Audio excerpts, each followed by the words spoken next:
श्री दुर्गायै नमः। श्री दुर्गा सप्तशती का पहला अध्याय। हम यहाँ पर पढ़ेंगे सरल और शुद्ध हिंदी भाषा में। नवरात्रि में इसे पढ़ना बहुत ही लाभदायक होता है।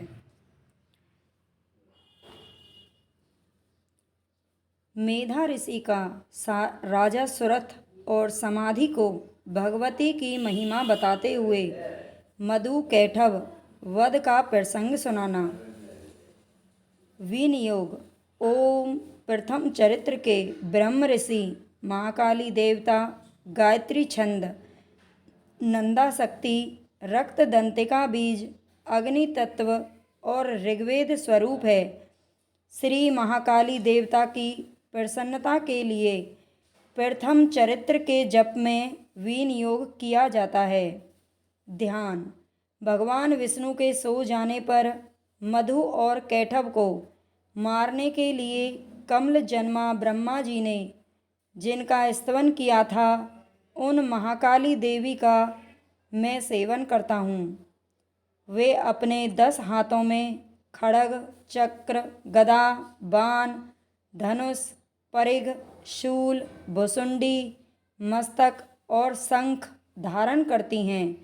उनके 3 नेत्र हैं। वे समस्त अंगों में दिव्य आभूषणों से विभूषित हैं। उनके शरीर की कांति नीलमणि के समान है तथा वे 10 मुख और 10 पैरों से युक्त हैं। ओम चंडी देवी को नमस्कार है। मार्कंडेय जी बोले, सूर्य के पुत्र सावर्णी जो 8वें मनु कहे जाते हैं, उनकी उत्पत्ति की कथा विस्तार पूर्वक कहता हूँ, सुनो। सूर्य कुमार महाभाग सावर्णी भगवती महामाया के अनुग्रह से जिस प्रकार मनवंतर के स्वामी हुए, वही प्रसंग सुनाता हूँ। पूर्व काल की बात है। स्वारोचिस मनवंतर में सुरथ नाम के एक राजा थे, जो चैत्र वंश में उत्पन्न हुए थे। उनका समस्त भूमंडल पर अधिकार था। वे प्रजा का अपने ओर से पुत्रों की भांति धर्मपूर्वक पालन करते थे। तो भी उस समय कोला विध्वंसी नाम के क्षत्रिय उनके शत्रु हो गए। राजा सुरथ की दंड नीति बड़ी प्रबल थी। उनका शत्रुओं के साथ संग्राम हुआ। यद्यपि कोला विध्वंसी संख्या में कम थे, तो भी राजा सुरथ युद्ध में उनसे परास्त हो गए। तब वे युद्ध भूमि से अपने नगर की ओर लौट आए और केवल अपने देश के राजा होकर रहने लगे। किंतु वहाँ भी उन प्रबल शत्रुओं ने उस समय महाभाग राजा सुरथ पर आक्रमण कर दिया। राजा का बल क्षीण हो चला था, इसलिए उनके दुष्ट, बलवान एवं दुरात्मा मंत्रियों ने वहाँ उनकी राजधानी में भी राजकीय सेना और खजाने को हथिया लिया। सुरथ का प्रभुत्व नष्ट हो चुका था, इसलिए वे शिकार खेलने के बहाने घोड़े पर सवार होकर वहाँ से अकेले ही एक घने जंगल में चले गए। वहाँ उन्होंने विप्रवर मेधा मुनि का आश्रम देखा, जहाँ कितने ही हिंसक जीव परम शांत भाव से रहते थे। मुनि के बहुत से शिष्य उस वन की शोभा बढ़ा रहे थे। वहाँ जाने पर मुनि ने उनका सत्कार किया और वे उन मुनि श्रेष्ठ के आश्रम पर इधर उधर विचरते हुए कुछ काल तक रहे। फिर ममता से आकृष्ट चित्त होकर वहाँ इस प्रकार चिंता करने लगे, पूर्व काल में मेरे पूर्वजों ने जिसका पालन किया था, वही नगर आज मुझसे रहित है। पता नहीं मेरे दुराचारी भृत्यगण उसकी धर्म पूर्वक रक्षा करते हैं या नहीं करते होंगे। जो सदा मद की वर्षा करने वाला और सूरवीर था, वह मेरा प्रधान हाथी अब शत्रुओं के अधीन होकर न जाने किन भोगों को भोगता होगा। जो लोग मेरी कृपा, धन और भोजन पाने से सदा मेरे पीछे पीछे चलते थे, वे निश्चय ही अब दूसरे राजाओं का अनुसरण करते होंगे। उन अपव्ययी लोगों के द्वारा सदा खर्च होते रहने के कारण अत्यंत कष्ट से जमा किया हुआ मेरा वह खजाना खाली हो जाएगा। एक तथा और भी कई बातें राजा सुरथ सोचते रहते थे। एक दिन उन्होंने वहाँ पर विप्रवर मेधा के आश्रम के निकट एक वैश्य को देखा और उससे पूछा, भाई तुम कौन हो? यहाँ तुम्हारे आने का क्या कारण है? तुम शोकग्रस्त और अनमने से क्यों दिखाई देते हो? राजा सुरथ का यह प्रेम पूर्वक कहा गया वचन सुनकर वैश्य ने विनती भाव से उन्हें प्रणाम करके कहा, हे राजन, मैं धनियों के कुल में उत्पन्न एक वैश्य हूँ। मेरा नाम समाधि है। मेरे दुष्ट स्त्री पुत्रों ने धन के लालच में मुझे घर से बाहर निकाल दिया है। मैं इस समय धन, स्त्री और पुत्रों से वंचित हूँ। मेरे विश्वसनीय बंधुओं ने भी मेरा ही धन लेकर मुझे दूर कर दिया है। इसलिए दुखी होकर मैं वन में चला आया हूँ। यहाँ रहकर मैं इस बात को नहीं जानता कि मेरे पुत्रों की, स्त्री की और स्वजनों की कुशल हैं या नहीं हैं। इस समय घर में वे कुशल से रहते हैं या उन्हें कोई कष्ट है? वे मेरे पुत्र कैसे हैं? क्या वे सदाचारी हैं या दुराचारी हो गए हैं? राजा ने पूछा, जिन लोभी स्त्री पुत्र आदि ने धन के कारण तुम्हें घर से निकाल दिया, उनके प्रति तुम्हारे चित्त में इतना स्नेह का बंधन क्यों है? वैसे बोला, आप मेरे विषय में जैसी बात कहते हैं वह सब ठीक है, किंतु क्या करूं, मेरा मन निष्ठुरता नहीं धारण करता।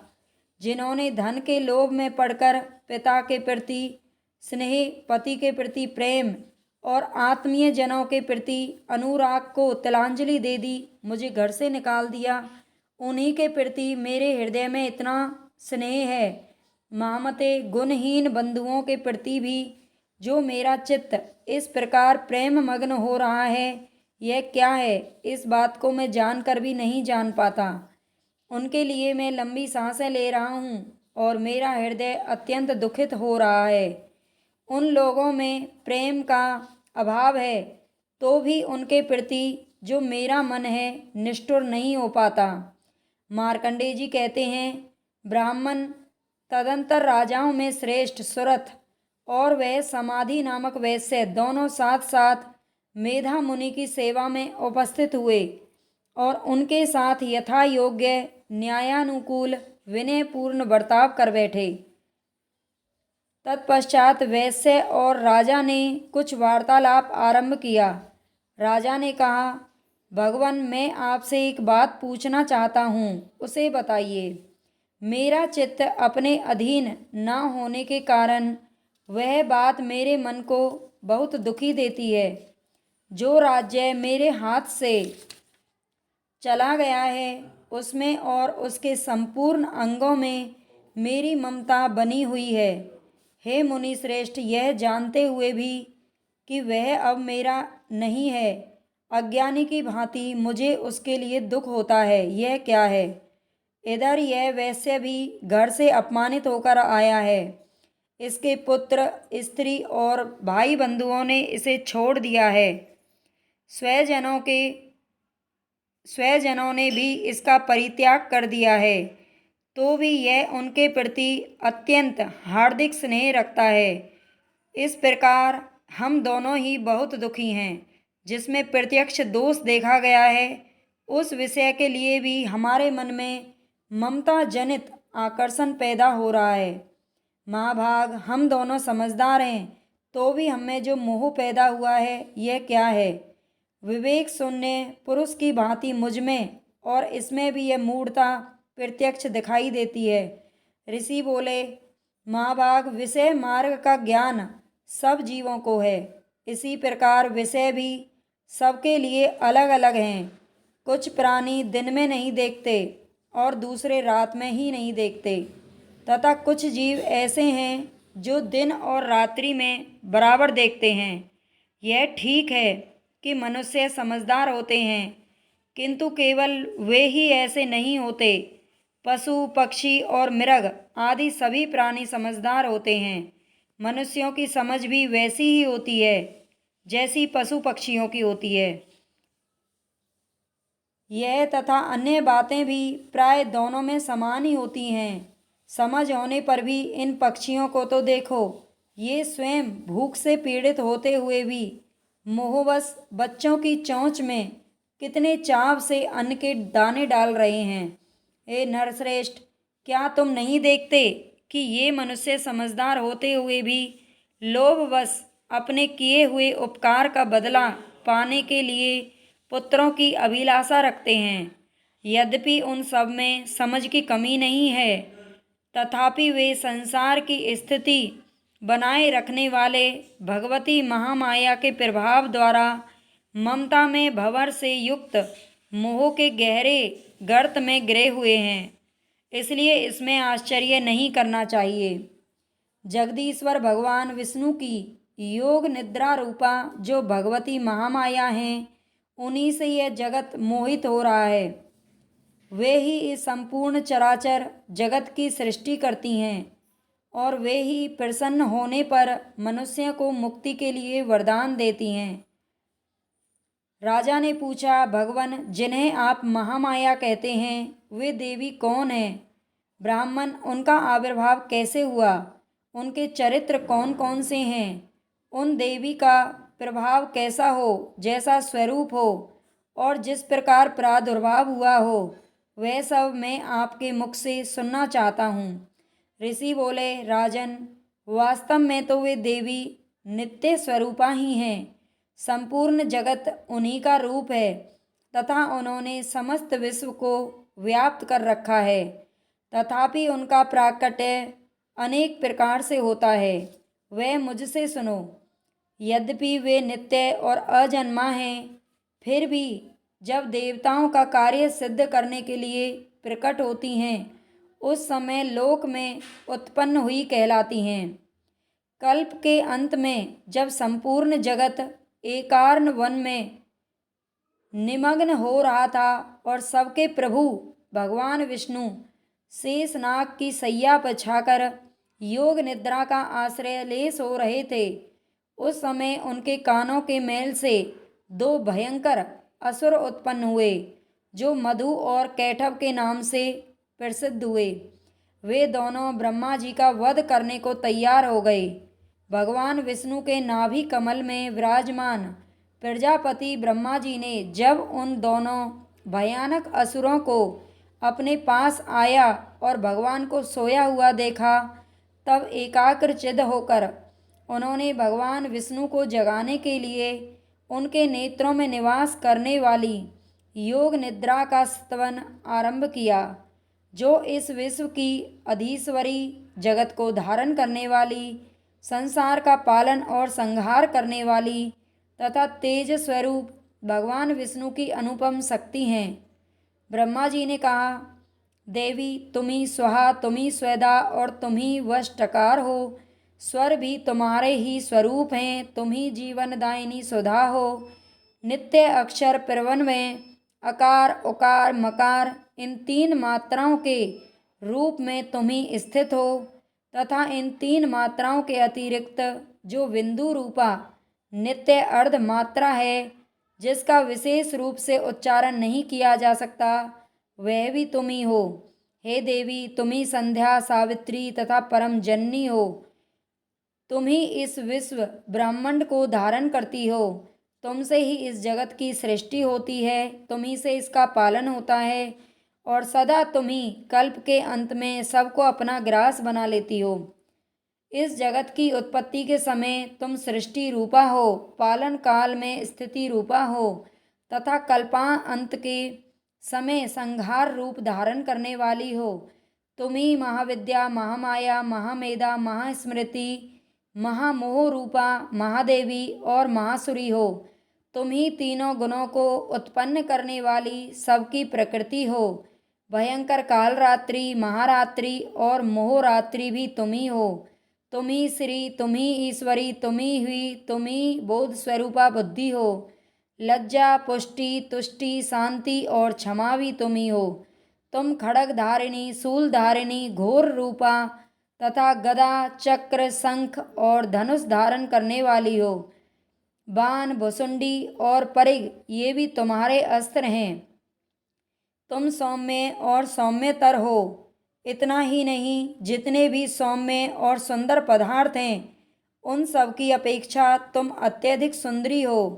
पर और अपर सबसे परे रहने वाली परमेश्वरी तुम ही हो। सर्वस्वरूपे देवी, कहीं भी सत असत रूप जो कुछ वस्तुएं हैं और उन सब की जो शक्ति है वह तुम ही हो। जो इस जगत की सृष्टि, पालन और संहार करते हैं उन भगवान को भी जब तुमने निद्रा के अधीन कर दिया है, तब तुम्हारी स्तुति करने में यहाँ कौन समर्थ हो सकता है। मुझको, भगवान शंकर को अथवा भगवान विष्णु को भी तुमने ही शरीर धारण कराया है। तुम तो अपने इन उदार प्रभावों से ही प्रशंसित हो। ये जो दोनों दुर्धर्ष असुर मधु और कैटभ हैं, इनको मोह में डाल दो और जगदीश्वर भगवान विष्णु को शीघ्र ही जगा दो। साथ ही इनके भीतर इन दोनों महान असुरों को मार डालने की बुद्धि उत्पन्न कर दो। ऋषि कहते हैं, राजन, जब ब्रह्मा जी ने वहाँ मधु और कैटभ को मारने के उद्देश्य से भगवान विष्णु को जगाने के लिए तमोगुण की अधिष्ठात्री देवी योग निद्रा की इस प्रकार स्तुति की, तब वे भगवान के नेत्र, मुख, नासिका, बाहु, हृदय और वक्ष स्थल से निकलकर अव्यक्त जन्मा ब्रह्मा जी की दृष्टि के समक्ष खड़ी हो गईं। योग निद्रा से मुक्त होने पर जगत के स्वामी भगवान जनार्दन उस एकार्णवक के जल में शेषनाग की सैया से जाग उठे। वे दुरात्मा मधु और कैटभ अत्यंत बलवान और पराक्रमी थे और क्रोध से लाल आंख किए ब्रह्मा जी को खा जाने के लिए उद्योग कर रहे थे।